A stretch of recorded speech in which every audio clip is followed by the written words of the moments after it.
चलिए बढ़ते हैं आज की कहानी की ओर।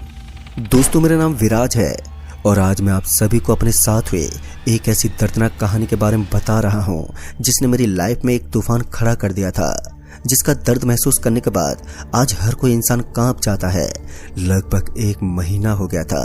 दरअसल गांव के अंदर अचानक ही पापा की मौत हो गई थी और उनकी मौत का किसी को कोई अंदाजा तक नहीं था कि आखिर उनकी मौत हुई तो हुई कैसे। कुछ लोगों का कहना था कि उनकी मौत होने का कारण इन्फेक्शन था। दरअसल सुबह सुबह ही वो दारू के ठेके पर जाकर एक शराब की बोतल गटक गए थे और उसके बाद उनकी बॉडी के अंदर इन्फेक्शन हो गया। तो कुछ लोग बता रहे थे कि किसी भूत ने उनके शरीर को तोड़ दिया है, जिस वजह से उनकी मौत हो गई है। सभी की अलग अलग सोच थी, लेकिन किसी को कुछ भी समझ में नहीं आ रहा था।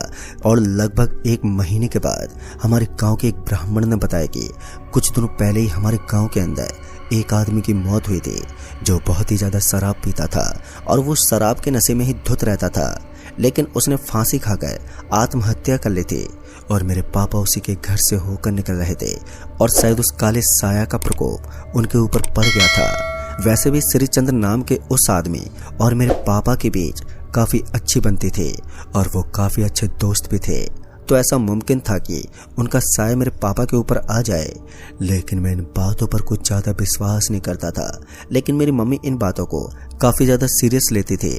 मगर यहाँ तक कि मेरी दोनों बहनें भी इन चीजों को मानने पर कतरा जाती थी, लेकिन मेरी मम्मी इन चीजों पर काफी ज्यादा विश्वास करती थी। वहीं मैं और मेरी बहन इन चीजों पर विश्वास नहीं करते थे। लेकिन उस ब्राह्मण ने हमें बताया कि हमारे पापा की मौत का यही एकमात्र कारण हो सकता है। लेकिन इस चीज पर विश्वास कर पाना इतना आसान नहीं होता।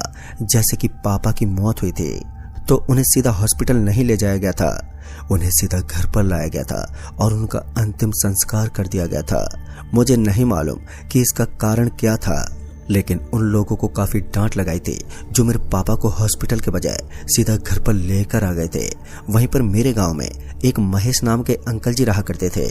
उन्होंने हमें काफी समझाया था, लेकिन आज तक हमें इस बात का पता नहीं चला कि आखिर पापा की मौत का कारण क्या था। लेकिन मैं इस चीज पर अड़ गया था कि मुझे किसी भी स्थिति में इस बात की जानकारी लगानी है कि मेरे पापा की मौत का कारण क्या था। सबसे पहले तो मैं उस दारू के ठेके पर पहुंचा जहां पर मैं आज से पहले कभी नहीं गया था। घर वाले मुझे दारू से बहुत दूर रखते थे क्योंकि मेरा घर पहले ही दारू की वजह से पूरी तरीके से बर्बाद हो गया था और अब मैं उस ठेके के पास जाकर अपनी बदनामी को सहन नहीं कर सकता था। इसलिए मैं इन चीजों से काफी ज्यादा दूरी बनाए रखने की कोशिश में जुटा रहता था। लेकिन वो कहते हैं ना, समय के साथ साथ सब कुछ बदल जाता है और ना चाहते हुए भी हमें उन चीजों को करना पड़ता है जो हम नहीं करना चाहते। मैं उस शराब के ठेके के पास जाना तो नहीं चाहता था, लेकिन गुस्से में आकर मैं उसके पास गया और वहां पर बैठने वाले ललित नाम के उस लड़के को धमकाते हुए बोला, तूने मेरे पापा को कौन सी शराब दी थी जिसकी वजह से उनकी तबीयत अचानक ही बिगड़ गई? तो उसने बताया कि वो तो उस दिन यहाँ पर आए ही नहीं थे। इसका मतलब साफ था कि उन्होंने कोई पहले की ही पड़ी हुई शराब पी ली थी।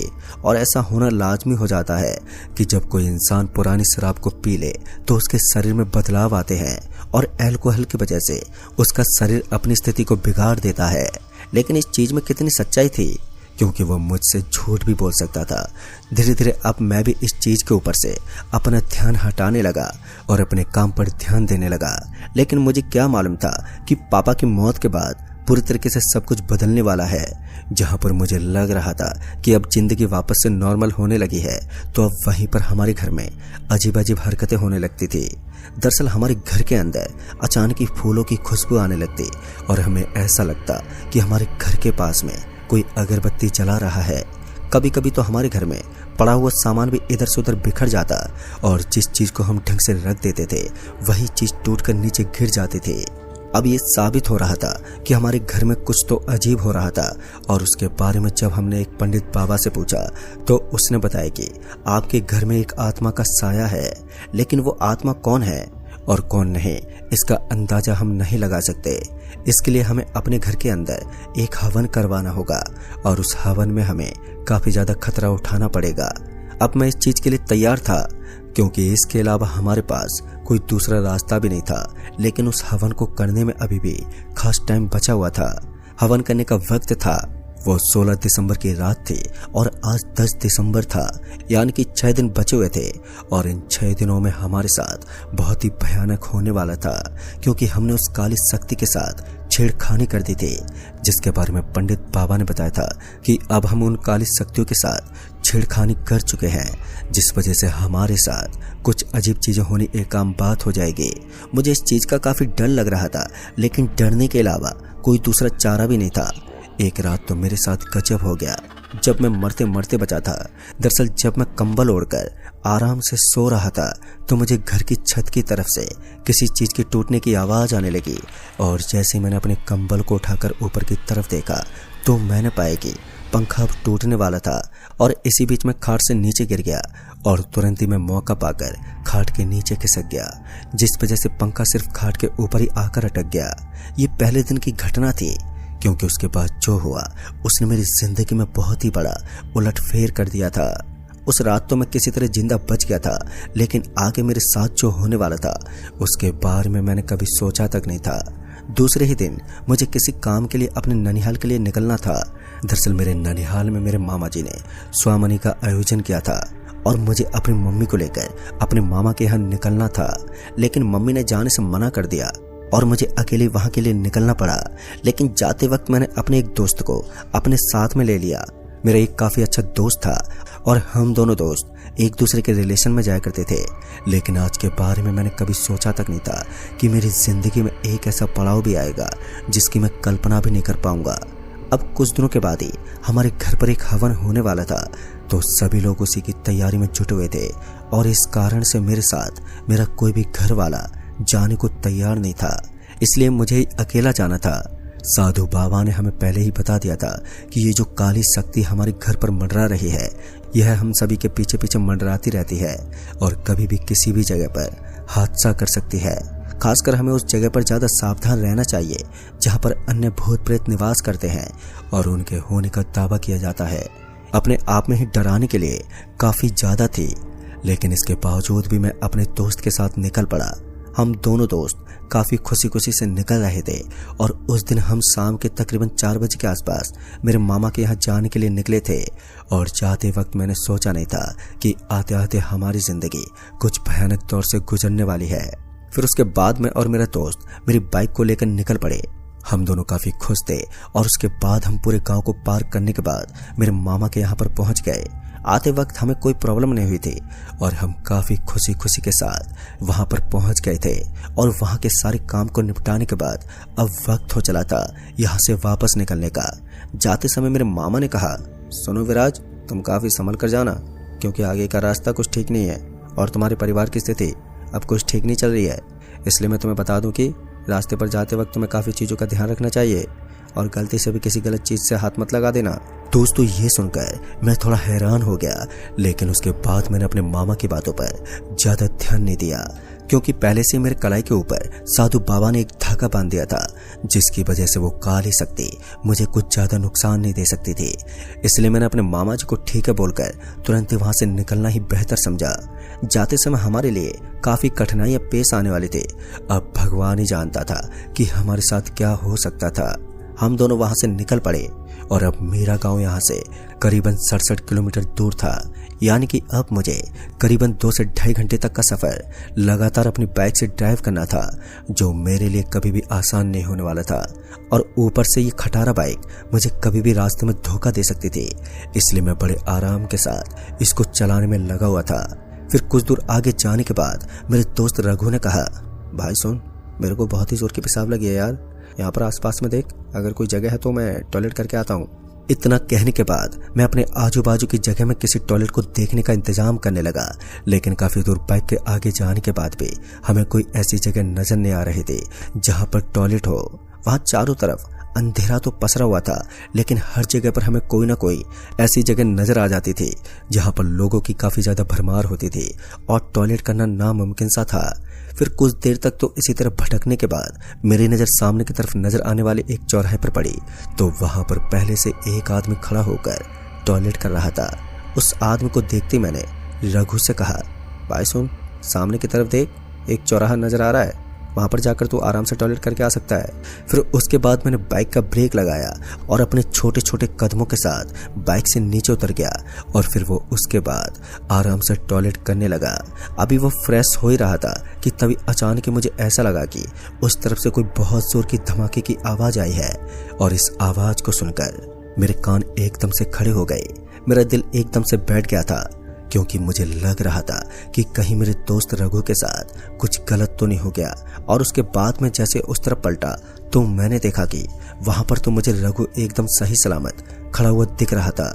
रघु को एकदम सही सलामत देखकर मेरे दिल को सुकून मिल रहा था, लेकिन कुछ देर तक वो वहीं एक जगह पर ही खड़ा रहा। और फिर उसके बाद मैंने उसे आवाज़ देते हुए कहा, अरे भाई रघु, वहाँ पर क्या कर रहा है? जल्दी से आ जाओ, अभी घर के लिए भी निकलना है। जैसे ही मैंने उसे आवाज़ लगाई तो वो एकदम से पीछे की ओर पलट गया, लेकिन इस पर मेरा दोस्त जैसे पीछे की तरफ पलट रहा था तो वो किसी जिंदा लाश की तरह लग रहा था।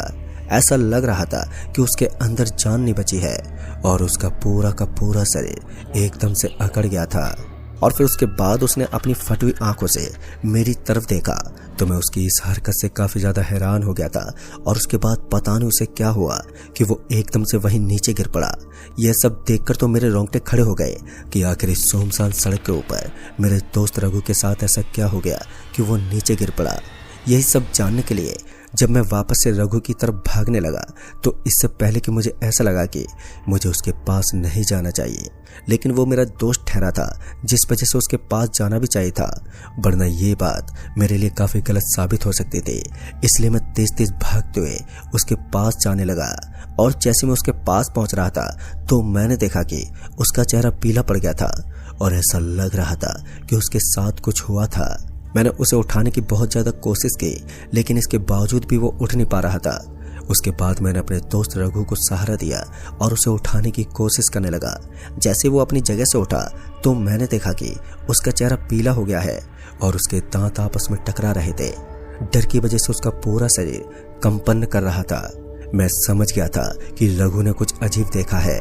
फिर उसके बाद मैंने रघु से पूछा, भाई तू ठीक तो है ना? तो उसने अपनी गर्दन को हिलाया और उसके बाद उसने पीछे की तरफ इशारा करते हुए कहा, भाई उस झाड़ी के पास कोई है। उसके बाद मैं जैसे उस झाड़ी की तरफ पलटा तो पहले तो मुझे लगा था कि मुझे वहां पर ऐसा कुछ भी नजर नहीं आएगा, लेकिन जैसे ही मैं उस तरफ पलटा तो मैंने देखा कि मुझे वहां पर एक आदमी खड़ा नजर आ रहा था।